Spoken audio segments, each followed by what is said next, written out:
जय मिथिला जय मैथिली गोर लागै छी सबके। जितिया के ओठगन में ब्लॉग में अहाँ सबके बहुत बहुत स्वागत है। देख सकै छी चूड़ा दही चीनी अम्मट हम थारी में रखने छी और थारी में रख के फिर हम बहुत बौआ सबके गेलहुँ उठबै लए जे बौआ उठ ओठगन कए ले। तो बौआ हमरा सुतल यऽ अभी छियै पनीर फोटो सेट कर के बौआ के देखै छी कह रहल छी। और नारियल के पानि हम गिलास में राख रहल छी अपना लेल पीबै के लेल। और नारियल के पानि हम पहले पीलहुँ फिर तकर बाद सादा पानि पीलहुँ और टैबलेट सेहो खा लेलहुँ सर दर्द के हम खेलहुँ।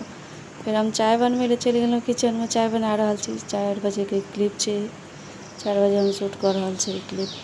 अपना लए चाय बनेलहुँ और चाय बना कऽ फिर कप में छानि कऽ फिर अपने हम पीलहुँ चाय। देख सकै छी हम किचन में चाय बना रहल छी अंधेरा अंधेरा देखाइत हैत। और फिर हम चाय बना कऽ छानि कऽ चाय पीलहुँ। और जितिया पाबनि के सबके बहुत बहुत शुभकामना। जे केने छै तिनको आ जे नहि केने छै तिनको बहुत बहुत शुभकामना। जय मिथिला जय मैथिली जितवाहन भगवान पार लगाए। अहाँ सब आशीर्वाद दिअ जे हमरा जितिया व्रत पार लागि जाए। और अहूँ सबके हम सबके लेल कामना करै छी जे अहूँ सबके नीकसँ जितिया व्रत पार लागऽ। सबके संतानके रक्षा करब जितवाहन भगवान हमरो संतानके रक्षा करब। जय मिथिला जय मैथिली। और नीक लागत वीडियो तऽ अहाँ सब कमेंट्स कए कऽ बताएब जे केहन लागल वीडियो।